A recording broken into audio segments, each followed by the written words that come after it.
আসসালামু আলাইকুম। আশা করছি তোমরা সবাই ভালো আছো। দ্য নলেজ কিংডমের পক্ষ থেকে তোমাদের সবাইকে জানাচ্ছি স্বাগতম।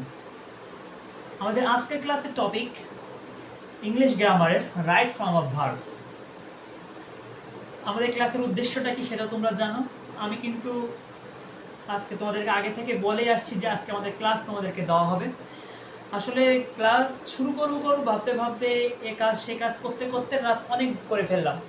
তবুও রাতের ভিতরে দেওয়ার কথা রাতের ভিতরেই দেবো ইনশাল্লাহ। ঠিক আছে, তো আমরা আজকে টপিক নির্ধারণ করেছি দ্য নলেজ কিংডমের পক্ষ থেকে রাইট ফর্ম অফ ভার্বস। ঠিক আছে, আমি আমার সর্বোচ্চ দিয়ে আজকে তোমাদেরকে ক্লাসটি বোঝানোর চেষ্টা করব। আমি দেখো আমার মতো তো মনে হয়, এবং আমি এই পর্যন্ত যত স্টুডেন্ট হাতে পেয়েছি তাদের এবং তোমাদেরও আমার যতটুকু I guess that right forms of ভার্বটাকে তোমাদের কঠিন গ্রামারগুলো তালিকার ভিতরে তোমরা রাখো। ঠিক আছে, তো আমি চিন্তা করলাম যদি আমি কাউকে রাইট ফর্ম অফ ভার্বসটা বুঝাইতে পারি তাহলে আমার পক্ষে তাদেরকে বাকি গ্রামারগুলো বোঝানো অনেক বেশি সোজা হবে। তাই আমি কিন্তু একদম কোনো চিন্তাভাবনা না করেই আজকে তোমাদের জন্য এই যে ফ্রি রেকর্ড ক্লাস, সেই ক্লাসে রাইট ফর্ম অফ ভার্বস নির্ধারণ করেছি। ওকে, তো দেখো যে আমি তোমাদের কতটুকু বোঝাইতে পারি আর তোমরা আমার থেকে কতটুকু নিতে পারো। তো তোমাদের কাছে আমি একদম রিকোয়েস্ট করে বলতেছি, প্লিজ ক্লাসটা করার সময় মনটা এদিক ওদিক দিবা না। ফুল কনসেন্ট্রেশনটা অল্প কিছুক্ষণের জন্য আমাকে দিয়ে দাও। তারপরে আমাকে দিও মানে কি, রাইট ফর্মস অফ ভার্বে দিয়ে দাও।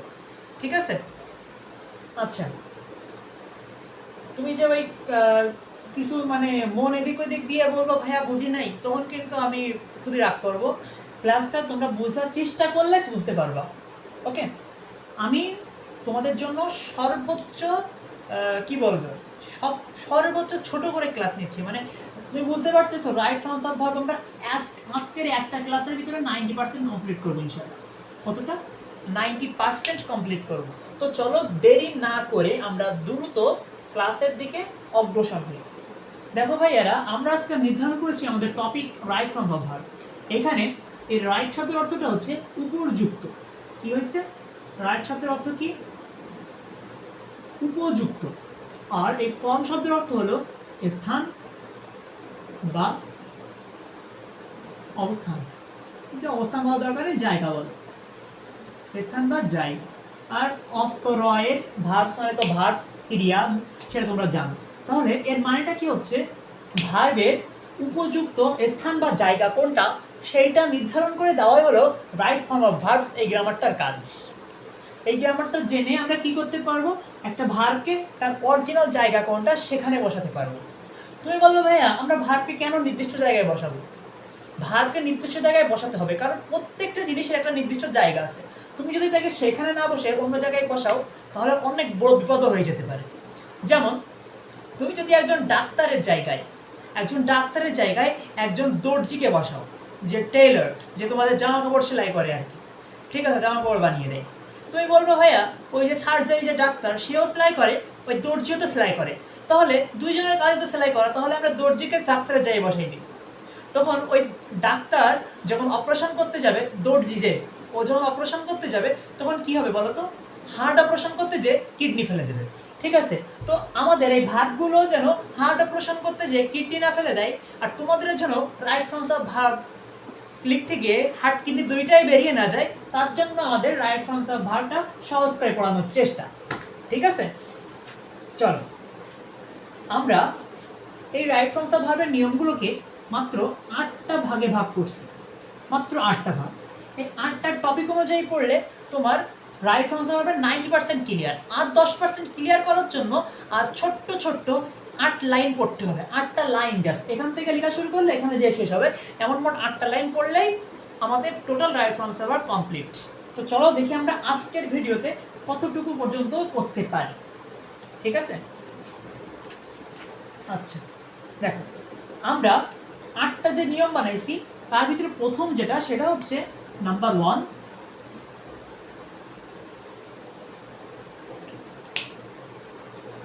ভার পরিবর্তন না হওয়া, ভার, আচ্ছা, ভার পরিবর্তন না হওয়া। তার আগে একটা কথা বলি, সেটা হচ্ছে আমরা যেহেতু এসএসসি লেভেলে আছি, আমাদের এসএসসি লেভেলের এই রাইট ফ্রম ভার্ব গ্রামারটা কিরকম ভাবে পড়ে বলতো? আমাদের উপরে এরকম ছক দেওয়া থাকে, সেই ছক থেকে আমাদের প্রথমত যে আমাদের ড্যাশে এই ছকের ভিতর থেকে কোন ওয়ার্ডটা বসবে সেইটা আমরা আগে নির্ধারণ করি, তারপরে চিন্তা করি যে ওই ওয়ার্ডটাকে, ওই ভার্বটাকে আমরা কিভাবে চেঞ্জ করলে এই জায়গাটার উপযুক্তভাবে ভার্বটাকে বসানো যায়। ঠিক আছে, এই জায়গাটা যেমন ভার্ব চাই তেমন করে আমাদের পরিবর্তন করে ভার্বটাকে এখানে রাখতে হয়, তাই না? ঠিক আছে, তো দেখো ভাইয়া, এই যে তোমার এই চুজ করে নিয়ে আসা যে আমি কোন ভার্বটা এখানে বসাবো, কোন ভার্বটা আমি এখানে বসাবো, এমন ভাবে যে তুমি চুজ করে নিয়ে আসবা, এই চুজ করে নিয়ে আসার জন্য তোমাকে অবশ্যই ইংলিশ ভোকাবুলারি নলেজ ডেভেলপ করতে হবে। তুমি যদি ইংলিশ ভোকাবুলারি নলেজ না ডেভেলপ করতে পারো, তোমাকে যে প্যাসেজটা দেওয়া হয়েছে সেই প্যাসেজটা যদি তুমি ওয়ার্ড মিনিং না করতে পারো, তাহলে কিন্তু তুমি বুঝতে পারবে না যে উপরের থেকে কোন ভার্বটা তোমার ওইখানে তুমি বসাবা, তুমি কিন্তু বুঝতে পারবা না। তার জন্য আমাদের English vocabulary word knowledge develop করতে হবে। আর এর জন্য কি করতে হবে? আমাদের প্র্যাকটিস করতে হবে। যদি মনে করো তুমি কিছুক্ষণ মানে কয়েকটা তুমি রাইট ট্রান্সফার ভাব ইউজ করবা, মানে প্র্যাকটিস করবা, করার পরে দেখবা যে অনেক ওয়ার্ড তুমি নতুন নতুন শিখতেছো। তখন মনে করো তুমি 10টা ওয়ার্ড, 10টা বক্স করার পরে, 10টা রাইট ট্রান্সফার ভাব করার পরে তুমি পরে 10টা যেয়ে দেখবা আগেরগুলোর থেকে অনেকগুলা এখানে তোমার ইজি হচ্ছে, ওয়ার্ড তুমি জানো। কিন্তু আমরা তার আগে তোমাকে যখন আমরা প্র্যাকটিস করাবো রাইট ট্রান্সফার ভার্ব, তার আগে আমরা 50টার মতো কিছু ব্যতিক্রম ধর্মী ওয়ার্ড যেগুলো তোমাদের জানা মানে কঠিন, তোমরা জানো না, এমন ধরনের কয়েকটা ওয়ার্ড তোমাদেরকে দিয়ে দেবো, যাতে করে তোমরা রাইট ট্রান্সফার ভার্ব ইউজ করার সময় কঠিন কঠিন টার্মের ভিতরে কঠিন কঠিন ওয়ার্ডের সম্মুখীন হয়ে যেন কি হও না, ভয় না পাও। ঠিক আছে? আচ্ছা, এখন দেখো, ওইটা কিন্তু তোমার সম্পূর্ণ তোমার কাছে। আমরা টিচাররা যেটা শেখাতে পারি সেটা হচ্ছে চুজ করার পরে কিভাবে চেঞ্জ করতে হয়, এইটা আমাদের কাজ। আর ওই ওয়ার্ডটা কিভাবে মুখস্থ করতে হয়, ওয়ার্ডটা কিভাবে আনতে হয়, এটা কিন্তু তোমাদের কাজ। তবুও আমি সর্বোচ্চ চেষ্টা করব যে ওই চুজ করার প্ল্যানিংটাও তোমাদেরকে মাথার ভিতরে সুন্দরভাবে ঢুকিয়ে দেওয়ার। আচ্ছা, ওদিকের কথা বাদ দিই, আমরা রুলের দিকে আসি। আমাদের 1 নম্বর রুল কি বলছি? ভার পরিবর্তন না হওয়া। এখন এই ভার্বটা কখন কখন পরিবর্তন হবে না, এই ভার পরিবর্তন না হওয়ার মানেটা কি তোমরা বুঝেছো? আমাদের উপরে যে বক্সটা দেওয়া থাকবে, এই বক্স থেকে তো যে আমি শূন্যস্থানের ওয়ার্ডটা চুজ করতে পারি যে এই শূন্যস্থানে আমার কোন ওয়ার্ডটা হবে, আমি যদি বের করতে পারি তাহলে এই ওয়ার্ডটাকে আমি ডিরেক্ট এখানে বসাতে পারবো, কোনো প্রকার চেঞ্জ কিচ্ছু করা লাগবে না, আইএনজি যোগ করা লাগবে না, এস বাই এস যোগ করা লাগবে না, কিচ্ছু করা লাগবে না। এটা কিন্তু সব থেকে ইজিয়েস্ট। আচ্ছা, তাহলে চলো আমরা দেখি কোথায় কোথায় আমাদের ভার্বের কোনো চেঞ্জ করা লাগবে না। নাম্বার 1, বাক্যের সাবজেক্টটা যদি প্লুরাল হয়, বাক্যের যে বাক্যের ভিতরে আসো, যে বাক্যের সাবজেক্ট, আমাদের যে সাবজেক্ট তো চেনো তোমরা, সাবজেক্ট যদি প্লুরাল হয়, আমাদের সামনে যে ওয়ার্ডটা থাকবে, সেন্টেন্সটা থাকবে, সেই সেন্টেন্সের সাবজেক্ট যদি প্লুরাল হয়, প্লুরাল মানে কি তোমরা জানো? প্লুরাল মানে কিন্তু বহু বচন। প্লুরাল মানে কি?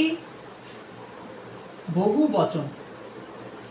সেটা যদি প্লুরাল হয়, ঠিক আছে, তাহলে আমরা কি বুঝবো? ওই সাবজেক্টের পরে ভার্বটা কখনোই কি হবে? চেঞ্জ হবে না। যেভাবে আমরা বক্স থেকে আনবো সেভাবেই ওখানে আমরা রাখতে পারবো। আচ্ছা বলো তো ভাইয়া, তুমি কিভাবে বুঝবা যে তোমার সাবজেক্টটা প্লুরাল আছে নাকি সিঙ্গুলার আছে? এই প্লুরালের বিপরীত শব্দ যে সিঙ্গুলার, এটা তোমাদের জানা উচিত। প্লুরালের বিপরীত শব্দ সিঙ্গুলার। এই সিঙ্গুলার মানে হচ্ছে এক বচন, আর প্লুরাল মানে বহু বচন। আচ্ছা, কিভাবে বুঝবা? যদি সাবজেক্টটার সাথে এস বা ইএস যুক্ত থাকে, বাক্যের শুরুতে সাবজেক্ট থাকবে, সেই সাবজেক্ট যদি একের অধিক হয়, ঠিক আছে, একের অধিক হবে, এস বাই এস যুক্ত থাকবে, ঠিক আছে, এরকম কয়েকটা আলামত আছে যেগুলো আমরা বেসিকের যে নাম্বারের বা জেন্ডার যে ক্লাসগুলো হয় ওর ভিতরে আলোচনা করব ক্লিয়ারলি। হ্যাঁ, এখন যেটুকু বললাম কি এস বাই এস দেখলে বা বহুবচন জাতীয় কোনো শব্দ থাকলে সেটা হচ্ছে আমাদের প্লুরাল সাবজেক্ট। আর প্লুরাল সাবজেক্ট পেলেই তার পরের অর্ডটা আমরা কি করতে পারি বলো তো? পরের অর্ডটা আমরা ইজিলি যা পাবো তাই বসিয়ে দেবো। যেমন মনে করো এখানে একটা ওয়ার্ড সেন্টেন্স আছে, they dash football, they dash football. এখন তোমার যে বক্সের যে ওয়ার্ডগুলো আছে সেখান থেকে তুমি একটা জিনিস ক্লিয়ার হতে পারছো যে ফুটবল কিন্তু মনে করো তোমার এখানে একটা বক্স আছে, সেই বক্সের ভিতরে তিনটা ওয়ার্ড আছে। হ্যাঁ, একটা আছে মনে করো ইট, একটা আছে প্লে, আর একটা আছে রিড। এই তিনটার মানে কিন্তু তুমি জানো, ইট মানে খাওয়া, প্লে মানে খেলা, রিড মানে পড়া। এখন তুমি যদি এই ওয়ার্ড তিনটা না জানো তাহলে কিন্তু কোনো কাজ হবে না। এখন তুমি কিন্তু এখানে বুঝতে পারতেছো যে তারা ফুটবল। এখন ফুটবলটা তারা কি করতে পারে? ফুটবল তো আর খাওয়া যায় না, তার মানে কি এটা হচ্ছে না। আচ্ছা, ফুটবল তো আর পড়া যায় না, তাহলে এটাও হচ্ছে না, তাহলে আমার এইটা হবে, এটা হবে। পেলেকে তুমি চুজ করতে পারছো এই জায়গার জন্য, পেলেই হবে সেটা তুমি বুঝতে পারছো। এখন পেলেকে এখানে আমি বসাবো, বাট এখানে কোনো চেঞ্জ করা লাগবে না। সেটা আমরা কিভাবে বুঝলাম? এই যে দেখো, শূন্যস্থানের আগে যে সাবজেক্টটা আছে, যে কর্তা আছে, ফুটবল খেলার কাজটা যে করছে সেই আমাদের কর্তা। আর এই কর্তা যে প্লুরাল সেটা আমরা কিভাবে বুঝছি? দে শব্দের অর্থ হলো তারা, আর তারাটা কিন্তু একটা বহুবচন শব্দ। ঠিক আছে, তারা কি একটা বহুবচন শব্দ। এই বহুবচনের পরপরই এখানে আমাদের ভার্বটা কি ডিরেক্ট বসে যাবে, কোনো প্রকার চেঞ্জ হবে না। ঠিক আছে, আচ্ছা এটা নিশ্চয়ই বোঝা গেছে। আমরা মুছে দিলাম, এটা মুছে দিলাম। এবার আমাদের দ্বিতীয় যে রুল, আমাদের দ্বিতীয় রুলটা হচ্ছে শূন্যস্থানের আগে যদি প্রিপজিশন টু থাকে, যে মনে করো শূন্যস্থানের আগে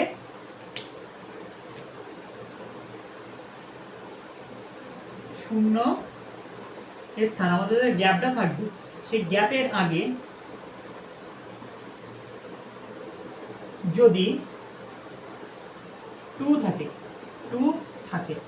এই টুটা কিন্তু একটা প্রিপজিশন, টুটা কি একটা preposition.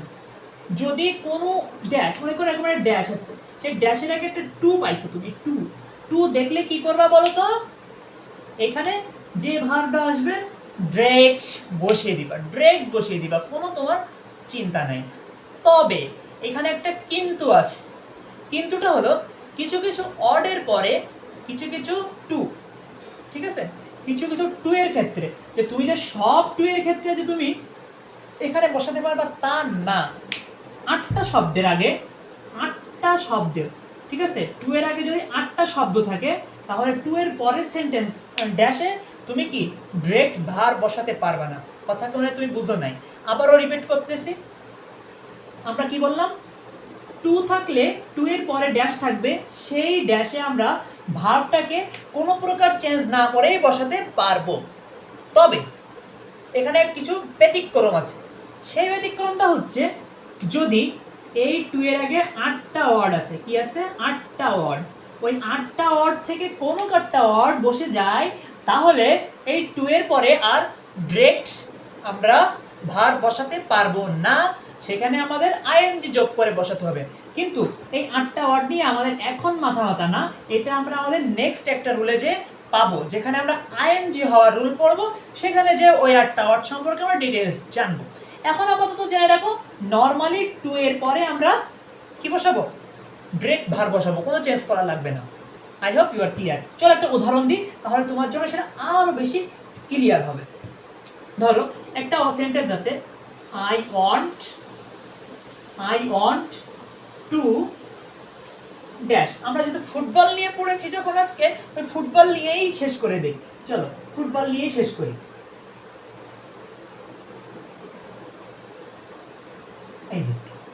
I want to dash football. I want to dash football. এখন এখানে তুমি তো বুঝতে ফেলছো যে এখানে প্লেই হবে, ইট বা রিডের একটাও হচ্ছে না। আমরা আর ওটা বক্স টক্স আর আগাবো না, এখানে তুমি প্লে হবে সেটা তো বুঝে ফেলছো। এখন দেখ, এখানে আমরা টু পাইছি কিনা? পাইছি। আচ্ছা, আর এই যে ওয়ার্ড দেখতেছো না, আমরা যেমন আটটা ওয়ার্ডের কথা তোমাদেরকে বলি নাই, তাই না? তুমি তো বুঝতে পারতেছো না যে ওয়ানটা ওই 8টা ওয়ার্ডের ভিতরে কিনা। তো আমি এক কথা বিশ্বাস করো যে এই ওয়ানটা সেই 8টার ভিতরে নাই। ওয়ার্ড কি 8টার ভিতরে নাই, তার মানে কি এই 2টা কি হবে, গ্রেড 2 এর পরে ভার প্লে কোনো চেঞ্জ না হয়ে বসে যাবে, একদম মূল ভার রূপে বসে যাবে, তাই না? তোমার কিন্তু এটা ক্লিয়ার, একদম ক্লিয়ার। এই 8টা ওয়ার্ড নেক্সট একটা রুলের ভিতরে আমরা বলবো, সেটা হলো আইএনজি হওয়ার রুল। ঠিক আছে, আইএনজি হওয়ার রুলের ভিতরে আমরা বলে দেব, বিরক্ত হওয়ার কোনো দরকার নেই, একটু সবর করেনগে। ঠিক আছে, সবর করেনগে, আমরা সব বলে দেব।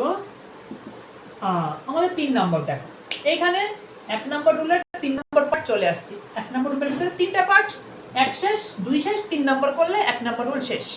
দেখো 3 নম্বর হচ্ছে শূন্য স্থানের আগে যদি মোডাল অক্সিলারি থাকে, শূন্য স্থানের আগে যদি মোডাল অক্সিলারি ভার্ব থাকে। ঠিক আছে, এখন বলবা ভাইয়া এই যে মোডাল অক্সিলারিটা আর কি, মোডাল অক্সিলারি কোনগুলো, এটা তুমি হয়তো জানো কি জানো না। তোমরা সাধারণত ওই যে আমাদের মেইন যে মোডাল অক্সিলারি গুলো আছে 9টা, ওই যে shall, should, will, would, can, could, may, might, must, এই 9টা তো সবারই জানা উচিত, তাই না? এর বাইরেও কিছু আছে, সেইগুলো তোমাদেরকে ভাবাবে। ঠিক আছে, তোমাকে ভুল করতে বাধ্য করবে, সেই ভুল করতে যদি তোমাকে আর বাধ্য করতে না পারে, সেইগুলো আমি এখানে লিখে দিচ্ছি, প্লিজ মুখস্থ করে নিবা। আচ্ছা ভাইয়া, ওই যে shall, should, will, would, can, could, may, might কি লেখা লাগবে? ঠিক আছে, তাও লিখে দিচ্ছি, মোডালস, ঠিক আছে, লিখে নিও। Shall, SHOUD, should, will, would, can, could, may, mite,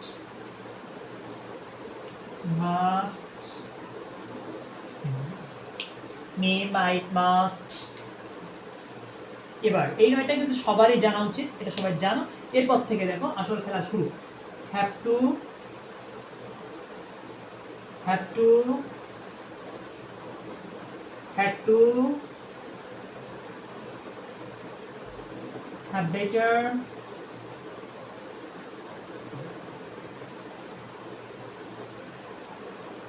had better,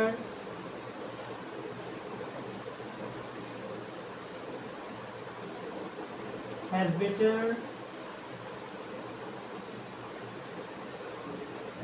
used to, dare to। আপাতত তোমাদের এসএসসি লেভেলে এইগুলা থেকেই আসে, এর বাইরে পড়বে না, এর বাইরে পড়বে না।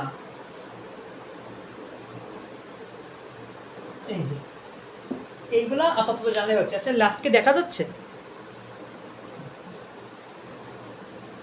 দেখা যাচ্ছে, সমস্যা নাই, দেখা যাচ্ছে। এইটা হচ্ছে আমাদের use to, dare to, have to, হ্যাটার, হ্যাড বেটার, হ্যাজ বেটার।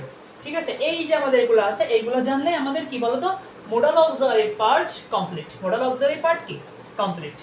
ওকে ওকে, লিখে নিও, মুছে দিচ্ছি।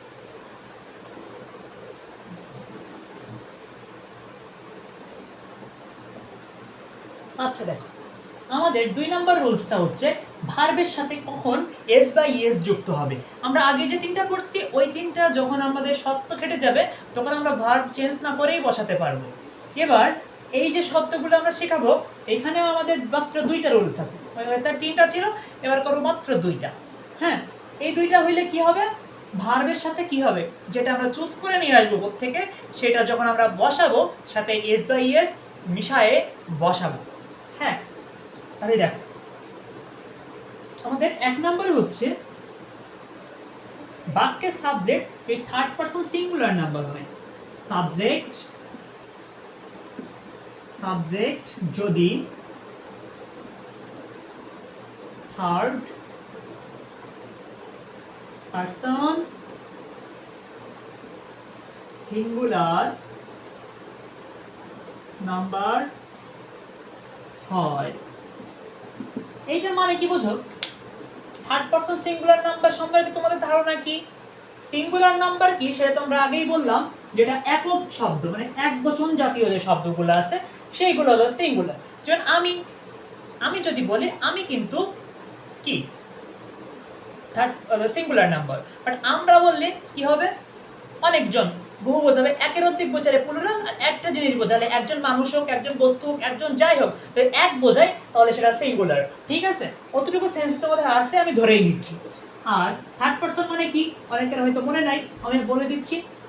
দেখো, আই আর উই এটা হচ্ছে ফার্স্ট পারসন, আই আর উই কি ফার্স্ট পারসন, ইউ আর ইওর এটা হচ্ছে সেকেন্ড পারসন, আর বাকি যা আছে এইগুলা বাদে বাকি সব থার্ড পারসন। তাহলে আমাদের সাবজেক্টে যদি এই যে চারটা জিনিস আমি, আমরা, তুমি, তোমরা বাদে যদি অন্য কোনো শব্দ থাকে, ঠিক আছে, আমি আর তুমি, আমি ফার্স্ট তুমি সেকেন্ড, এর বাইরে শেখ হাসিনা, খালেদা জিয়া, আব্দুল কাদের, যে যেখানে যা আছে, ওবায়দুল কাদের, আব্দুল কাদের বলে ফেলছি, মানে কারো যত বড় রাজনীতিবিদ, মানে প্রধানমন্ত্রী হোক, বারাক ওবামা হোক, যেই হোক না কেন, সবাই থার্ড পারসন, সবাই থার্ড পারসন, শুধু আমি ফার্স্ট পারসন আর তুমি সেকেন্ড পারসন, ঠিক আছে, আর কেউ না। আচ্ছা, এরা বাদে আমি আর তুমি বাদে যা আসবে সব কি থার্ড পারসন। তবে সেই থার্ড পারসনকে একক হতে হবে, তার সাথে মানে কি হওয়া যাবে না, তাকে ডাবল হওয়া যাবে না, সিঙ্গেল থাকতে হবে, মিঙ্গেল হওয়া যাবে না। ঠিক আছে, যখন আমরা সিঙ্গেল, আমি আর তুমি বাদে অন্য কাউকে সিঙ্গেল দেখলেই সে হলো থার্ড পারসন, কিন্তু আমি তুমি বাদে যদি অন্য কেউ মিঙ্গেল হয়ে যায় তাহলে কিন্তু তাকে আমরা এই রুলের ভিতরে বসাইতে পারবো না। কই হতে হবে? আমি আর তুমি বাদে অন্য কাউরে সিঙ্গেল হতে হবে, মিঙ্গেল রে আমরা কোনো অ্যালাউ করব না, অবশ্যই সিঙ্গেল হতে হবে, কারণ স্টুডেন্ট লাইফে কোনো মিঙ্গেল হওয়ার লাইন নাই, সিঙ্গেল সিঙ্গেলই থাকতে হবে। ঠিক আছে, সাবজেক্টে থার্ড পারসন সিঙ্গুলার নাম্বার পাইলে আমাদের ভার্বের পরে কি হবে? এস বাই এস যুক্ত হবে। যেমন ধরো আমি তোমাকে বলি, আমরা কি বলি, ধরো আমার প্রিয় cricketer Shakib Al Hasan, Shakib dash cricket, Shakib কি ক্রিকেট রে খায় না মাকে? খায়ও না মাকেও না, সে ক্রিকেট রে খেলে। তো খেলা ইংরেজি কি এটা তো আমরা সবাই বক্স থেকে চুজ করতে পারবো, প্লে ইউজ করতে পারবো, প্লে। এখন প্লে বসাইলে কিন্তু হবে না, আমাদের সেই আগের রুলে আর নাই, আমরা 2 নাম্বার রুলে চলে আসছি। তাহলে আমাদের এখানে কি করতে হবে বলো তো? এস বাই এস যোগ করতে হবে, তাই না? এস বাই এস যোগ করতে হবে। কিভাবে যোগ করতে হবে বললাম? এই দেখো, এই সাকিব সাকিব সাকিব আল হাসান এ কিন্তু ওর বউরের সাথে করে নিয়ে আসে নাই, ও এখানে একা একা আছে। এখানে কি আছে? ও একা একা আছে। যদি আমি সাকিবের সাথে সাকিবের বউরে যোগ করতাম, যে সাকিব অ্যান্ড শিশির, সাকিবের বউয়ের নাম Shishir, Shakib and Shishir play cricket, তখন কিন্তু আমাদের এস বাই এস হতো না, কারণ তখন কি হবে বলো তো? প্লুরাল হয়ে যাবে না? সাকিব আর শিশির যদি 2 জন আসে, সাকিব আর শিশির যদি 2 জন আসে, তাহলে তো তখন ওরা মিঙ্গেল, তখন তো আমরা এক বচন না, সিঙ্গেল না। তখন আমরা কি করব? আগের রুলে চলে যাব, নো সেন্স ভার্বে চলে যাব, এবং আমাদের এস বাই এস যোগ হবে না। কিন্তু দুর্ভাগ্যবশত সাকিব যখন এখানে বসছে, তখন ওর বউ শিশিরের সাথে নিয়ে বসে নাই, মানে কি এরা 2 জন হয় নাই বা বহুজন হয় নাই, একজনই আছে। তো একজন থাকার কারণে এখানে আমাদের এস যোগ করতে হবে। যদি তুমি এস যোগ না করো, তোমাকে একটা হাঁসের ডিম ধরিয়ে দিবে তোমার স্যার। ঠিক আছে, আচ্ছা, তাহলে তুমি বুঝতে পারছো যে আমরা থার্ড পারসন সিঙ্গুলার নাম্বার হলে কি করব? অবশ্যই এস বাই এস যোগ করব। আচ্ছা, আমার 2 নাম্বার রুল হচ্ছে বাক্যের সাবজেক্টে দেখো কয়েকটা ওয়ার্ড বলবো, আমি কয়েকটা ওয়ার্ড বলবো, এই ওয়ার্ডগুলো যদি তুমি পাও তাহলে কি হবে? তুমি তার শেষে এস বাই এস যোগ করবা। দেখো এখানে যে ওয়ার্ডগুলো আছে, everybody, everyone, nobody, no one, none, anybody, anyone, somebody, someone, এই যে ওয়ার্ডগুলো আমি বলছি, এর পরে যখন ড্যাশ থাকবে, এই ওয়ার্ডগুলো থাকবে আগে, এবং তারপরে যদি ড্যাশ থাকে তাহলে এই ড্যাশে আমাদের ভার্বের সাথে এস বাই এস যোগ করতে হবে। তুমি বলবে ভাইয়া এতটা ওয়ার্ড আমি মুখস্থ করে ফেলবো? হ্যাঁ ভাইয়া, তোমাকে অন্য কোথাও যাইতে তোমাকে কি বলতো? এইগুলো ওয়ার্ড মুখস্থ করে এস বাই এস যোগ করতে হবে, তাই না? তো আমি কি বলবো দেখো, আমি তো বলছি তোমাদের জন্য সব কিছু সহজ করা হবে। তো সহজ করার জন্য আমি তোমাকে একটা কথা বলে দিই, যদি কোনো সাবজেক্ট হিসাবে বসা কোনো ওয়ার্ডের, এই যেগুলো আছে এটা কিন্তু সব সাবজেক্ট হিসাবে বসবে, তারপরেই ড্যাশ থাকবে।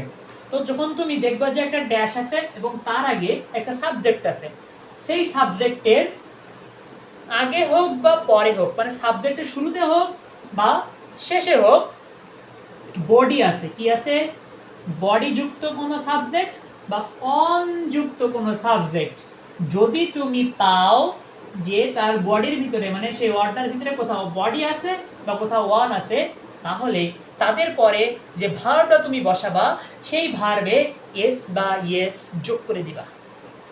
ঠিক আছে, তার শেষে কি এস বা ইয়েস যোগ করে দিবা। I hope you are clear, তাই না? আমি কিন্তু কঠিন কিছুই বলি নাই। ঠিক আছে, তাহলে দেখো এই যে আমরা 1 আর 2 করলাম না, এই 1 আর 2 হচ্ছে আমাদের ভার্বের শেষে এস বা ইএস যোগ হওয়ার নিয়ম। হ্যাঁ, তো আমাদের 2 নম্বর রুলসটাও শেষ। এবার আমরা 3 এ চলে যাব। দেখো ভাইয়া, আমরা 3 নম্বর রুলে আসছি। আমাদের 3 নম্বর রুল হচ্ছে ভার্বটা কখন পাস্ট টেন্সে পরিণত হবে সেই নিয়মটা। আমাদের ভার্বটা আমরা কখন কি করব, পাস্ট টেন্সে নিয়ে যাব, সেইটা হচ্ছে আমাদের এবারের রুলস। এরকম একটা ভিটু লিখছি, এটা তোমরা জানো সবাই যে পাস্ট টেন্সকে ভিটু লেখা যায়, তাই না? ভিটু ভার্বের 2 নাম্বার রুল। এখানে আমরা 4টা রুল দেখব। ঠিক আছে, এই 3 নাম্বার ভিতরে আবার 4টা পার্ট আছে। নাম্বার 1, অতীত কোনো সাল থাকলে, যদি বাক্যে অতীত কোনো সাল থাকে, অতীত কোনো সাল থাকলে, তোমাকে যদি বলা হয় আই ওয়াজ বর্ন, ঠিক আছে, লিখলাম না, আচ্ছা ওটা বলার দরকার নেই, আই ওয়াজ বর্ন না, আচ্ছা আই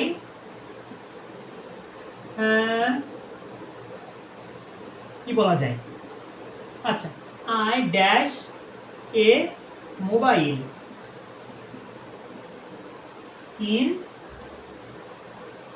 2018, আমি একটি মোবাইল বা মোবাইল ফোন কি করছিলাম 2018 সালে ড্যাশ করছিলাম। এখন এই ড্যাশে তো মোবাইল ফোন খাওয়াও যায় না, মোবাইল ফোন মেকআপ করাও যায় না, আবার তোমার হচ্ছে মোবাইল ফোন কি করা যায় না, মোবাইল ফোন চালাচালি করে খেলাও করা যায় না, মোবাইলে গেম খেলা এসব ওটা খেলার জন্য না। আচ্ছা, তাহলে আই ড্যাশ এ মোবাইল, এটা কি হতে পারে, কিনেছিলাম বা ধার নিয়েছিলাম, সামথিং। ধার কেউ নেয় না, কিনে সবাই, তো এখানে কেনে। ঠিক আছে, তো কেনা ইংরাজি কি জানি আমরা, কেনা ইংরাজি হলো বাই, BUY, বাই, তাই না? তো এইখানে কিন্তু আমরা বাইটাকে ডিরেক্ট বসাতে পারবো না। তুমি বললো ভাইয়া আমাদের এখানে তো সিঙ্গুলার নাম্বার ছিল, তো ভাইয়া এই সিঙ্গুলার নাম্বারটা কিন্তু থার্ড পারসন না, তার জন্য তুমি কি করতে পারবা না, এখানে এস বাই এস যোগ করতে পারতেছো না। আবার যদি তুমি না চেঞ্জ করে রাখবা, তেমন কোনো কিছু এখানে নাই। এখন তোমাকে কি করতে হবে, এই যে তুমি দেখবা বাক্যের ভিতরে যদি অতীত সাল 2018 সালটা কি ভাইয়া হয়ে গেছে নাকি সামনে, এটা হয়ে গেছে, তার মানে এটা কি, এটা হচ্ছে অতীত সাল। আর অতীত সাল যখনই দেখবো, তখন আমরা এই ভার্বটাতে কি করব, আর এরকম করে রাখবো না, এটাকে তখন আমরা মুছে দিব, দিয়ে কি লিখবো, বাইয়ের পাস্ট ফর্ম লিখবো, BAUGHT, বট। ঠিক আছে, এখানে আমরা বট ইউজ করব। আমি বুঝতে পারছি যে তোমরা সবাই বুঝে গেছো। আচ্ছা, অতীত কোন সাল গেল, এটা খুবই ইজি একটা রুল ছিল। 2 নাম্বার দেখো কি, 2 নাম্বার আমাদের বলতেছে অতীত নির্দেশক কোন শব্দ থাকলে, যেমন কি বলছি, অতীত সাল তো গেল, এবার আমাদের অতীত নির্দেশক কিছু শব্দ আছে, এগুলো তুমি একবার পড়লেই বুঝতে পারবা। অতীত নির্দেশক কয়েকটা শব্দ আমি তোমাকে বলে দেই। দেখো এখানে মাত্র 6টা শব্দ। এই 6টা শব্দ যদি তোমার বাক্যের ভিতরে থাকে, এই 6টা হচ্ছে তোমার অতীত নির্দেশক শব্দ। এইগুলা যদি তুমি বাক্যে পাও, যেমন তুমি সাল পেয়ে ওটাকে ফার্স্ট করে দিয়েছিলা, ঠিক তেমন ভাবে এই 6টা যদি কোনো ওয়ার্ড তুমি দেখো যে বাক্যের ভিতরে আছে অতীত নির্দেশক ওয়ার্ড, এইগুলা পাইলে তুমি ওই ভার্বটাকে কি করবা, অবশ্যই অতীত করে দিবা, পাস্ট করে দিবা। তাহলে চলো তো দেখি আমরা একটা উদাহরণ দিয়ে দেখি কেমন হয়।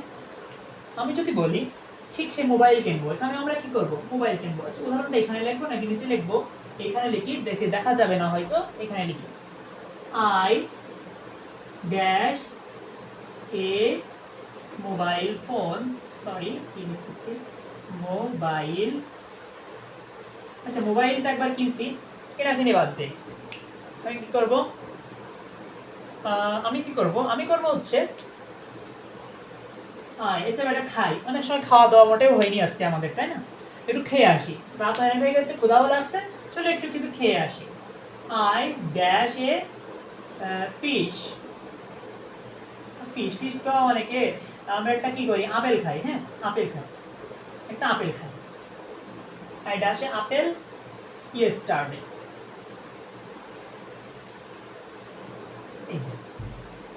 আমি একটা অ্যাপল, অ্যাপল হবে, আমি একটা অ্যাপল গতকালকে কি করেছিলাম। আপেল তুমি এখানে তুমি বহু ধরনের ওয়ার্ড ইউজ করতে পারো, যেমন তুমি আপেল কিনতে পারো, বাই করতে পারো, খেতে পারো, ঠিক আছে? এমন কিছু কয়েকটা ওয়ার্ড তুমি ইউজ করতে পারতেছো, বাট ওইখানে তোমার বক্সের জন্য, বক্সে যেগুলো থাকবে তার ভিতর থেকে তুমি একটা, তুমি ইউজ করার মতো একটা ওয়ার্ডই পাবো, ওর ভিতরে ডবল পাবা। আর যদি ডবল থাকে, ডবল যদি থাকে তো তুমি সেই ডবল থেকে যদি একটা ইউজ করো তাহলে তোমার স্যার সেটাকে রাইট হিসেবে গ্রহণ করবে। হ্যাঁ, তাহলে আমরা এখানে খাবো, বলছি তো খাবো আজকে, এখন হ্যাঁ একটা আপেল খাবো। আপেলটা আমি কি করছিলাম, গতকালকে খাইছিলাম, ইয়েস্টারডে আছে। হ্যাঁ, এই ইয়েস্টারডে যেহেতু আমরা পেয়ে গেছি, তাহলে এটা চোখ বন্ধ করে, একদম অন্ধের মতো চোখ বন্ধ করে দিয়ে এখানে কি করবা, এড করে দেবা। হ্যাঁ, এখানে আর কি হবে না, এখানে আর ইট হবে না, প্রেজেন্ট হবে না, পাস্ট হয়ে যাবে। তাহলে বুঝতে পারছো, এই ছয়টা জিনিস পাইলে, অতীত নির্দেশক কোনো সাল পাইলে, অতীত নির্দেশক কোনো শব্দ পাইলে আমরা চক্ষু বন্ধ করিয়া, অন্ধের মতো করিয়া পাস্ট বসিয়ে দিয়ে চলে যাব। ঠিক আছে, পেয়ে যাব আমাদের একটা মার্ক। এই কি করছিলাম সি তেরি, আচ্ছা না মুছেই দিই, 3 4 আমরা 3 নম্বরে চাই। চলো এবার, এবার আমাদের সবই অতীত নির্দেশক, এখানে আমাদের কোনো রুলস আমরা মুখস্থ করা লাগবে না, শুধু দেখবো বাক্যের ভিতরে ওই জিনিসটা আছে কিনা, পাইলে ভালো, না পাইলে গেল। যদি পেয়ে যাই তাহলে কি করে, ধপাস করে ধরে এখানে বসিয়ে দিই। ঠিক আছে, তো দুইটা জিনিস বসাতে পারছি আমরা কি করে, কোনো কিছু মুখস্থ না করে, জিনিসগুলো দেখবো, পাবো, বসাবো, হয়ে যাবে। এখন আমাদের 3 নম্বর রুলটা ঠিক তেমনই, ধরবো, দেখবো, ধরবো, বসাবো। তো কি দেখবো বলো তো, এখানে আমরা অতীত নির্দেশক কোনো, অতীত নির্দেশক কোনো ব্যক্তিকে পাইলা, কোনো ব্যক্তি অতীতে কোনো কাজ করছে, মানে অতীতের কোনো ব্যক্তি পাইছো। তোমাকে যদি বলা হয় কাজী নজরুল ইসলামের কথা, তো কাজী নজরুল ইসলামের কি তুমি প্রেজেন্ট টাইমে কোথাও পাবা, পাবা না। ওর জীবনের কোনো ঘটনা দিয়ে যদি তোমার প্যাসেজ আছে, কোনো ধরনের যদি তোমার প্রশ্ন হয়, তাহলে সেটা অলওয়েজ কিন্তু পাস্ট টেন্স। তোমাকে যদি বলা হয় বঙ্গবন্ধু শেখ মুজিবুর রহমান, সে কিন্তু পাস্ট হয়ে গেছে। ঠিক আছে, তোমাকে যদি বলা হয় সক্রেটিস, তোমাকে যদি বলা হয় নেলসন ম্যান্ডেলা, তোমাকে যদি বলা হয় রবীন্দ্রনাথ ঠাকুর, জয়নুল আবেদিন, এমন ধরনের পাস্ট হয়ে যাওয়া কোনো মানুষের ঘটনা যদি তোমাকে নিয়ে আসে এবং তাদের নামটা যদি তোমার একদম শুরুতে সাবজেক্ট হিসাবে থাকে, তাহলে তারপরে যে ভার্বটা হবে সেই ভার্বটা অলওয়েজ কি হবে, পাস্ট হবে। পাস্ট, পাস্ট মানুষের জন্য, পাস্ট সালের জন্য, পাস্ট নির্দেশক কোন শব্দের জন্য আমরা ভার্বটাকে পাস্ট করে দেব, একদম ক্লিয়ার। আবার তুমি জানো, মনে করো এখানে তানজিম আছে, হ্যাঁ আমার নাম আছে, তুমি আমারে মেরে ফেলছো, হ্যাঁ মনে করো তুমি বলো তানজিম, হ্যাঁ তানজিম নিয়ে কোনো একটা সেন্টেন্স আছে, তুমি বলবো তানজিম তো মনে করো যে এমন একজন, তানজিমের নাম এখানে আছে, সে ইতিপূর্বে মারা গেছে, ইতিপূর্বে সে মারা গেছে, সে তো পাস্ট হয়ে যেতে পারে। হ্যাঁ, কিন্তু ভাই এই ধরনের বেশি বুদ্ধিজীবী হওয়ার দরকার নেই, যতটুকু ঐতিহাসিক যেসব মানুষগুলো আছে পাস্ট হয়ে গেছে, তাদের নাম আসলে এই সময় শুধু পাস্টের কাজ করবা। অন্য কারোর নাম ওই যে হ্যাঁ আমি তো তানজিম, তো আমার কথা চিন্তা করে দিয়ে দিও, যে মারা গেছে তার কথা চিন্তা করার দরকার নেই। হ্যাঁ, সবসময় ঐতিহাসিক কোনো রিজন বাদে এমনি নাম থাকলে সবই প্রেজেন্ট হিসেবেই ধরবা, পাস্ট করার দরকার নেই। ঠিক আছে, আচ্ছা এটা রুল দিলাম, এক্সাম্পল দেওয়ার কোনো প্রয়োজন নেই, তোমরা বুঝবে এমনিতে। আচ্ছা 4 নম্বর দেখো, 4 নম্বর হলো অতীত নির্দেশক কোনো ঘটনা। এইটা কোনো একটা কথা হইলো, অতীত নির্দেশক কোনো ঘটনা, এটা কিন্তু আমরা ইচ্ছা করলে একটা কথার ভিতরে বলে দিতে পারতাম, তাই না? কিন্তু তোমাকে একটু ভেঙে ভেঙে বোঝাচ্ছি আর কি। হ্যাঁ, তোমার তাহলে কি হবে, প্রত্যেকবার শেষ হওয়ার পরে বলবা কি ভাই তাহলে 4টায় তো শেষ হয়ে গেল, এখানে কিন্তু কোনো কঠিন জিনিস আমরা পাইনি, একদম চোখ বন্ধ করে মুখস্থ, চোখ বন্ধ করে দেখলেই আমরা একই কাজ করে দেব, পাস করে দেব 4টা জিনিস। 1 অতীত নির্দেশক সাল, অতীত নির্দেশক ব্যক্তি, অতীত নির্দেশক ঘটনা। একটা অতীত নির্দেশক ঘটনা মানে কি বলতো? যদি তোমার আমাদের 1971 সালের যুদ্ধের কোনো ঘটনা থাকে, ওই যুদ্ধের ঘটনা দিয়ে যদি কোনো সেন্টেন্স থাকে, তাহলে সেখানে তোমরা পাস্ট ইউজ করবা। যে ভার্বটা তোমরা চুজ করবা সেই ভার্বের পাস্ট করে ইউজ করবা। আচ্ছা, তারপরে তোমাকে যদি বলা হয় তোমার মনে করো কি বলে কোনো একটা পাস্ট ঘটনা, আচ্ছা ওই যে আমাদের ছিল না মাকড়সাকে দেখে ওই যে আমাদের ইন্সপায়ার হয়েছিল রাজা এডওয়ার্ড, ঠিক আছে? ওই যে ওখানে ওনার যে ঘটনা, এরকম বায়েজিদ বোস্তামির ঘটনা, বিভিন্ন ধরনের ঘটনা থেকে যখন প্রশ্ন পড়বে যেগুলো আমাদের আগে হয়ে গেছে, সেই ঘটনাগুলো সব ভার্বগুলো আমরা পাস্টে ইউজ করব। সব পাস্ট পাস্টই। এটা কিন্তু তুমি না বললেও পারতে, আমার বিশ্বাস, না বললেও মানুষ এগুলো পারে, তবু আমি বলে দিলাম। আচ্ছা, আমরা আজকে দেখি আর কত সময় হয়েছে, আমরা বেশিক্ষণ পড়বো না, আচ্ছা চলো আমরা আবার V3 হওয়ার নিয়ম পড়ি। আমাদের 4 নাম্বার রুল, আমাদের 3টা শেষ, আমাদের 4 নাম্বার রুল হচ্ছে V3 হওয়ার নিয়ম। V3 বা পাস্ট পারফেক্ট। আমরা ছোটবেলায় একটা ছক মুখস্থ করতাম, এটা তোমার সবার পড়া উচিত, ক্লাস 6-7 এ পড়া। এরকম 3টা ছক দিত না স্যারেরা পড়া? দেখো তো এরকম ছক থাকতো, এরকম V1 V2 V3, এখানে V1 লেখা থাকতো, এখানে V2 লেখা থাকতো, এখানে V3 লেখা থাকতো। তখন আমরা কি করতাম, এখানে মুখস্থ করতাম যে এরকম থাকতো ইট, এট, ইটেন, ঠিক আছে? তারপরে প্লে, প্লেড, প্লেট, এরকম আমরা মুখস্থ করতাম না ছোটবেলায়। ডুডি ডানি ডেডি ডেন্ড্রি ডেড পুট এরকম মুখস্থ করতাম, টানা মুখস্থ ছিল ছোটবেলায়। ঠিক সেরকম যে আমরা পড়ছিলাম না, ওইখানে যে আমাদের V3 যে শাড়িটা ছিল, ওই V3 শাড়ির কোনো ভার্ব আমরা কখন ইউজ করতে পারবো, ওই V3 শাড়ির কোনো ভার্ব আমরা কখন ইউজ করতে পারবো সেটা আমরা এখন শিখবো। তবে অনেকেই বলতে পারো ভাইয়া ওই V3 কোনগুলো আমি চিনি না, আমি এখন কি করব? ভাই ঠাড়ায় মুখস্থ করতে হবে ওই ছক। তবে ঠাড়ায় মুখস্থ করা লাগবে না, ওখানে কিছু টেকনিক খাটিয়ে আমরা পড়তে পারি, ঠিক আছে? তো এখন এর ভিতরে ওগুলা না নিয়ে আসি, ওগুলা যখন আমরা কোর্সে যাবো, কোর্সে আমরা কি করব? বেসিক ক্লাস নিব, যা 4-5টা। প্রথমে এই বেসিক ডেভেলপ করে তারপরে কিন্তু আমরা মূল গ্রামের যাব। সেই বেসিকের ভিতরে আমরা ওই জিনিসগুলো তোমাদেরকে বুঝিয়ে দেব যে কিভাবে কখন কি পাস্ট পার্টিসিপল কিভাবে হয়, পাস্ট পারফেক্ট কিভাবে হয়। আচ্ছা ভাই আমি একটা ভুল লিখছি, এটা পাস্ট পারফেক্ট হবে না, এটা পাস্ট পার্টিসিপল হবে। আমি এক্সট্রিমলি সরি, এটা মানে জানি না তা না, এটা হচ্ছে আমার মিস্টেক, পেন অফ মিস্টেক বা পেন অফ ব্রেন যা বলো, ছোট্ট একটা ভুল হয়ে গেছে। ওকে, পাস্ট পার্টিসিপল, ওই V3 না হলো পাস্ট পার্টিসিপল। ওকে, অনেক বেশি বকে ফেলতেছি, কম কথা বলতে হবে। ওকে, শূন্য স্থানের আগে যদি বি থাকে, বি এমন একটা কিছু যদি থাকে, এই বি ওয়ার্ডটা যদি পাও শূন্য স্থানে, কোনো ব্যতিক্রম কোনো বলতে কিছু নাই, যদি তুমি বি পাও, যে তোমার শূন্য স্থান আছে, শূন্য স্থানের আগে বি বলে একটা শব্দ আছে, ঠিক আছে? সেইখানে তুমি চোখ বন্ধ করে ওই V3 যে ওয়ার্ডটা আমরা মুখস্থ করবো বা তোমাদের মুখস্থ আছে, ওই ছকের ওই V3 নাম্বার ওয়ার্ডটা আমরা এখানে বসাবো।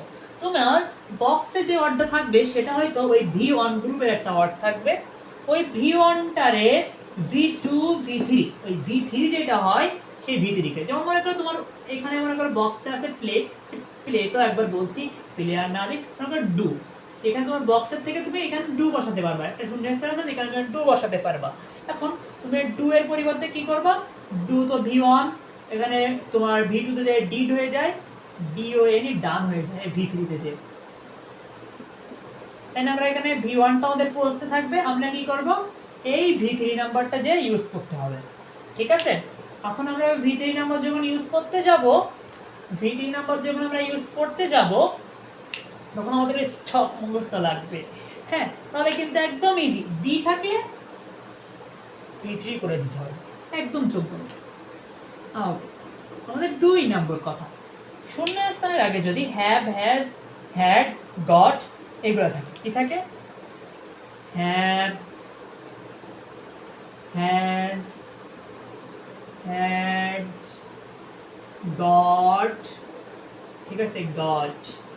এইগুলা নর্মালি, বাট কিছু কিছু সময় গরু আর বিকাম, গরু আর কি বিকাম, এই দুইটার একটাও যদি হয় তাহলে এর পরবর্তী যে ওয়ার্ডটা আমাদের থাকবে, এর পরিবর্তে যে আমাদের ড্যাশটা থাকবে, সেই ড্যাশে আমরা V3 ইউজ করব। V3 ইউজ করব। ঠিক আছে ভাইয়া, বুঝে ফেলছো? আচ্ছা, আমরা এখানে কি তোমাদের কোনো দেওয়া লাগবে? আচ্ছা, উদাহরণ না দিলে তোমরা আবার মনের ভিতরে রাগ করতে পারো যে ভাই আমাদের উদাহরণ দেয় নাই। তো উদাহরণ চলে একটা দিয়ে দিই, এই চ্যানেল চলে একটা উদাহরণ দিই। ইউ শুড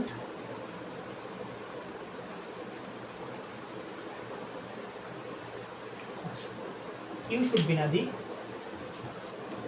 the work কাজটি should be dash, কাজটি হওয়া উচিত শেষ। এখানে কাজটা, এখানে কিন্তু কাজ শেষ হওয়া বলতে এখানে আমাদের ওয়ার্ড হবে কি, ডু হবে, ঠিক আছে, বক্স থেকে আমরা ডু নেব, বাট ওই ডুটা আমরা ডিরেক্ট বসাতে পারবো না, ওইখানে আমাদের শূন্যস্থানে কি বসাতে হবে, V3 ডান, ডানকে বসাতে হবে, তাই না? আচ্ছা, এবার যদি have has had got verb become থাকে, এরকম একটা উদাহরণ দিই। I have dash my homework মানে তো বোঝো, বাসার কাজ, যে তোমার স্কুল থেকে যে কাজগুলো দেয়, কোচিং থেকে যে কাজ দেয়। তাহলে এই যে হ্যাভ আছে না, এখানে কিন্তু আমরা কি লিখবো বলো তো, চোখ বন্ধ করে V3 দিয়ে দেবো। এইগুলো এই কয়টা থাকলে তারপরে V3 ইউজ করবো। ঠিক আছে, আমাদের দুইটা শেষ, এখানে আমাদের আর একটা আছে। আচ্ছা, এখানে দিলে কি বুঝলে দেখা যাবে? দেখো তো, দেখা যাবে না, তো আমরা দিব না। আমরা নতুন একটা পেজে লিখি, নতুন পেজে 3 নাম্বার উল্টে লিখি। 3 নাম্বার দেখো, বাক্যের সাবজেক্ট ওই বাক্যের কাজটি যদি না করে, অন্য কেউ যদি কাজটি করে দেয়, তাহলে সেখানে প্যাসিভ ভয়েস হয়, এবং সেই প্যাসিভ ভয়েসটা V3। আমরা যখন ভয়েস চেঞ্জ করব, ভয়েস চেঞ্জ করার সময় তোমাদের এই প্যাসিভ ভয়েস, অ্যাক্টিভ ভয়েসের কাজকর্ম, ক্যালমা খেলা সব কিছু খতম করে দেব, একদম বুঝে ফেলবা, কোনো সমস্যা থাকবে না। বাট এখন তো আমি তোমাদের ওই একটা পুরো টপিক একসাথে এখানে বুঝাই দিতে পারবো না, তবে তোমাকে আমি একটা ছোট্ট করে বলে দিতে পারি, বাক্যের কাজ বাক্য করতেছে কিনা তুমি কিভাবে বুঝবা। দেখো, যদি সামনে মোডালের সাথে অক্সিলারি ভার্বের সাথে প্লাস বি থাকে, বি এর কথা আমরা আগে জানি এমনিতেই, যদি অক্সিলারি আগে বি থাকে এবং শেষে বাই থাকে, বাইয়ের সাথে বাই, উইথ হইতে পারে, অন হইতে পারে, এরকম জাতীয় কোনো প্রিপজিশন শূন্যস্থানের পরে আছে এবং অক্সিলারি ভার্বের সাথে কোনো বি আছে, কোনো অক্সিলারি ভার্বের সাথে বি যুক্ত আছে, তাহলে এই মাঝখানে যেটা হবে সেটা হবে কি, V3। সেটা কি হবে, V3 হবে। ঠিক আছে, এখন দেখো ভাইয়া, তোমার সামনে হয়তো অনেক ক্ষেত্রে এটা থাকবে না, তখন তোমাকে শেষের বাই, শূন্যস্থানের পরপর যদি বাই, উইথ, অন এই ধরনের কোনো প্রকার প্রিপজিশন, এই তিনটের ভিতরে যদি প্রিপজিশন থাকে, তাহলে তুমি কি করবে, আরো অনেক কিছু হইতে পারে, বাট এই তিনটা মেইনলি এবং বেশি বেশি ইউজ হয়, তাই লিখতেছি। এইগুলা যদি পাও যে শূন্যস্থানের পরে আসে, ঠিক আছে, তাহলে এর আগে যে শূন্যস্থানটা থাকবে, ঠিক আছে, তখন তুমি শূন্যস্থানে না তাকিয়ে আগে শূন্যস্থানের আগে তাকাবা, দেখবা যে শূন্যস্থানের আগে আমাদের অক্সিলারি ভার্বের সাথে বি যুক্ত আছে কিনা দেখতে হবে। প্রথমে কি করবা, এখানে শূন্যস্থানের পরে বা উইথ অন আছে কিনা দেখবা, যদি থেকে যায় তাহলে আমরা দ্বিতীয় স্টেপে যে সামনে দেখবা যে অক্সিলারি ভার্বের সাথে বি যুক্ত আছে কি না। ঠিক আছে, যদি যুক্ত না থাকে, এইখানে যদি এই অক্সিলারি ভার্ব প্লাস বি না থাকে, তখন আমরা ভার্ব 3টা ডিরেক্ট না লিখে এই যে অক্সিলারি ভার্ব প্লাস বিটাও এখানে লিখতে হবে। চলো একটা উদাহরণ দিই, তাহলে তোমার অনেক বেশি ইজি হবে। দা ওয়ার্ক ড্যাশ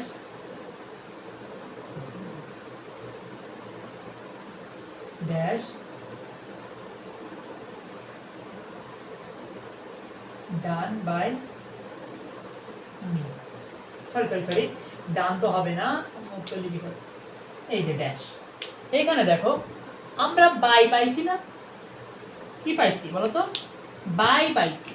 এই যে আমরা বাই পাইছি, বাই পাওয়ার পরে আমরা সামনে তাকাবো, এই শূন্যস্থানের সামনে আমাদের অক্সিলারি ভার্ব অথবা অক্সিলারি ভার্বের সাথে বি বি যুক্ত আছে কি না, তো দেখো তো এখানে আছে নাই, তাহলে আমাদের কি করতে হবে, ওইটাকে এখানে যোগ করতে হবে, সেই অক্সিলারি ভার্ব প্লাস বি কে এখানে যোগ করতে হবে। তাহলে আমরা কি রকম করতে পারি, যে একটা কাজ, এই কাজটা আমার দ্বারা কি হতে হবে, করতে হবে। দেখো এই সাবজেক্টে দেওয়ার থাকে, একটা সহজ কথা বলে দিই তোমাকে আজকে, যখন তোমরা কোনো কিছু ড্যাশ পূরণ করতে যাবা, যে কোনো ড্যাশ পূরণ, রাইট ফ্রম ভার্ব হতে পারে, গ্যাপ ফিলিং হইতে পারে, যে কোনো কিছু হোক, যদি দেওয়ার হিসাবে তুমি পাও কোনো সাবজেক্টটিকে, তো ওর ভিতরে দেখবা তুমি ডান চোখ বন্ধ করে ডু ভার্বটা ইউজ করতে পারো, চোখ বন্ধ করে ডু করতে পারো, কমপ্লিট করতে পারো, কমপ্লিট, ঠিক আছে, এরকম যে কোনো ধরনের ওয়ার্ড ইউজ করতে পারো। তবে ডুটা ইউজ করবো তোমার জন্য বেশি ইজি হয়ে যাবে, তাই না,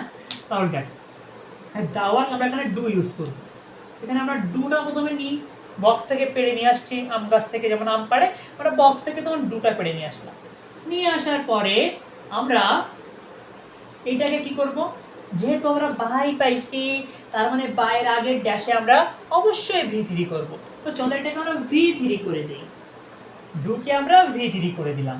এখন দেখব যে বাইয়ের শূন্যস্থানের আগে আমাদের অক্সিলারি ভার্ব অথবা অক্সিলারি ভার্ব প্লাস বি আছে কিনা, নাই, তাহলে আমাদের যোগ করতে হবে, তাহলে কাজটা আমার দ্বারা করা উচিত ছিল, ঠিক আছে, উচিত এমন যদি আসে তাহলে আমি শুড নিয়ে আসবো, শুড, দেখো আমরা একটা কি করলাম, অক্সিলারি ভার্ব যোগ করলাম প্লাস বি দিলাম, be should be done by me, এটা কমপ্লিট সেন্টেন্স হয়ে গেল। তো সব সময় যে একদম একটা ওয়ার্ড দিয়েই তোমার রাইট ফ্রম সব ভাবে ভাবটা বসবে তা না, সেক্ষেত্রে তোমার অনেক ক্ষেত্রেই এরকম চিন্তা ভাবনা করে দেখে শুনে ওর আগে অক্সিলারি ভার্ব যোগ করা লাগতেও পারে ভাইয়া, লাগতেও পারে, ঠিক আছে।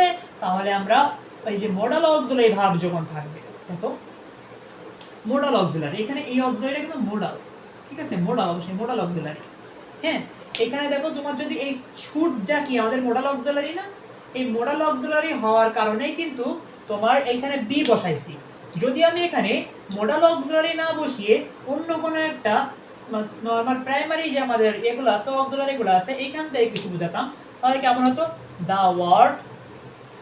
Word has done, the word has done by me, has done by me, তাহলে নরমাল কোনো অক্সিলারি নিয়ে আসলে সেটা হলো বি আর লেখা লাগবে না, বিই বি লেখা লাগবে না, তবে যদি এখানে আমরা মডাল অক্সিলারি নিয়ে আসি সেক্ষেত্রে এখানে আমাদের বিই লিখতে হবে, যেমন আমরা শুড থাকলে বিই লিখছিলাম, বাট হ্যাজ থাকলে বিই লেখার দরকার নাই। তাহলে আমাদের ভয়েসের এইটা কিন্তু আরো ডিটেলস, এটা কিন্তু তোমরা ভয়েস জানলে সহজ হইবে, ভয়েস না জানলে কঠিন হবে, ঠিক আছে। যদি ভয়েস আমরা করাবো নেক্সট টাইমে আমাদের কোর্সের ভিতরে, সেক্ষেত্রে তুমি এটা বুঝতে পারবা, ইজিলি বুঝতে পারবা, ঠিক আছে ভাইয়া, ঠিক আছে আপুরা, আমরা আজকে এই পর্যন্ত রাখলাম।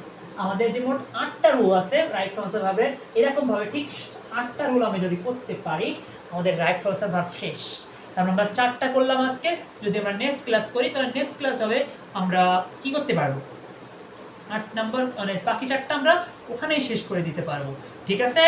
তাহলে তোমরা যারা আমাদের ইংলিশ গ্রুপে ঢুকছো অলরেডি, ঠিক আছে, ইংলিশ গ্রুপে যারা ঢুকছো, আসলে আমার না এই কোর্স করাটা কোনো চিন্তা ভাবনা ছিল না, বাট হঠাৎ করে চাঁদায় চিন্তা আসছে তোমাদের মেসেজ দেখে যে তোমাদের ইংলিশের প্রয়োজন, আমি ভাবলাম যে তাহলে কোর্সটা করে ফেলি, কারণ এর আগে আমার একটা গ্রুপ 10 জনের একটা গ্রুপ ছিল, আমি 10 জনের বেশি একসাথে কথা পছন্দ করি না, ঠিক আছে, 10 জনের একটা গ্রুপ আমি ঠিক তাদেরকে একদম 1-1.5 মাসের ভিতরে গ্রামার করিয়ে বুঝিয়ে ছেড়ে দিয়েছি, ঠিক আছে, তাদের আর কিন্তু গ্রামার করা লাগতেছে না, তোমাদেরকে আমি ঠিক এরকম 1.5 মাসের ভিতরে 1-1.5 মাসের ভিতরে তোমাদের আমি কি করে দেবো, ইংলিশটা শেষ করে দেবো, গ্রামার পার্ট, ঠিক আছে। তারপরে আমরা রিটেন করবো এই গ্রামার পার্টের এই পেমেন্টের ভিতরে, রিটেন পার্ট মানে সেকেন্ড পেপারে অল থিং সব কিছু আমরা করে দেবো, ঠিক আছে। ওই রিটেনটা কিন্তু এই যে তোমার সাজেশন দিয়ে দেবো, প্লাস কীভাবে শর্ট টেকনিকে করা যায়, ঠিক আছে, সেটা আমরা করবো, যে একটা মুখস্থ করলে অনেকগুলো লেখা যায়, সেগুলো তোমাকে আমরা শিখিয়ে দেবো এই গ্রামার কোর্সের ভিতরেই, তাহলে আমি তোমাদেরকে ফাইনালি আমাদের কোর্সের ব্যাপারে ডিটেইলস বলে দিই। সেটা হচ্ছে আমরা ইংলিশ গ্রামারের যে বেসিক বলতেছি, সেকেন্ড পেপারের কোর্স এক কথা, ইংলিশ সেকেন্ড পেপারের কোর্স, ইংলিশ সেকেন্ড পেপার। এই সেকেন্ড পেপার মানে কিন্তু আমরা গ্রামার প্লাস সেকেন্ড পেপারের যে রিটেন টাইপ আছে সেগুলো সব। ওকে, এইটা আমাদের ক্লাস শুরু হবে, স্টার্ট হবে, ক্লাসও শেষ, মার্কারের কালিও শেষ। স্টার্ট হবে কখন? 10 জুলাই। ক্লাস টাইমটা যারা আমাদের কোর্সে ভর্তি হবে তাদের সাথে সেট আপ করে, তাদের সময় সুবিধা মতো করে আমরা সেট করব। ওকে, স্টার্ট হবে 10 জুলাই। আর পেমেন্ট হচ্ছে, পেমেন্ট কত বলছি? 350 টাকা। যারা 6 তারিখ, আজকে 4 তারিখ, 5, 6 তারিখের ভিতরে আমাদের সাথে ভর্তি হয়ে যাবে, আমাদের কোর্সে ঢুকে পড়বে, তাদের জন্য আমরা ছাড় দিয়ে, এটা 350 না, কখন? 6 তারিখে, 6 তারিখের ভিতরে, হ্যাঁ 6 জুলাই। 6 জুলাইয়ের আগে এটা কত হবে বলতো? মাত্র 200 টাকা। 6 জুলাই পর্যন্ত মাত্র 200 টাকা। আর আরও একটা কথা বলছি, আমার গ্রুপে একজন দেখছি, আমি ওর নামটা এখনো জানি না, তবে একজন প্রথমে বিকাল সন্ধ্যার দিকে আমি যখনই হোয়াটসঅ্যাপে ঢুকছি তখন একজন আমারে ওই ইংলিশের কথাটা মনে করে দিছে, তার সমস্যা, সেই আমার মনে করো কোর্স একদম শুরু করতেছে, ঠিক আছে? তো তার জন্য আমি মাত্র 150 টাকা নেব, ওই একজন ব্যক্তির জন্য, তার নাম জানি না আমি, ঠিক আছে? তো তাকে আমি এখন ভিডিওর ভিতরে বলে দিচ্ছি যে তার জন্য আমি 150 টাকা নেবো, কারণ সে আমার মাথায় প্রথম ব্রেনে ঢুকাইছে, তাহলে আরও একটা ইংরেজি ব্যস্ত আমি করতে পারি, ঠিক আছে? তাহলে তোমাদের কেমন লাগলো ক্লাস, তোমরা রিভিউ দিবা, এসবগুলো আর বলবো না, ঠিক আছে? মুছে দিচ্ছি, তোমাদের কেমন লাগলো ক্লাস আমাকে জানাবা। তোমরা যারা ভর্তি হতে চাও, ক্লাস ভালো লাগলে ভর্তি হবা, না হইলে না, ঠিক আছে? না হইলে না। আচ্ছা বন্ধুরা, আজকে এই পর্যন্তই। আসসালামু আলাইকুম, আল্লাহ হাফেজ।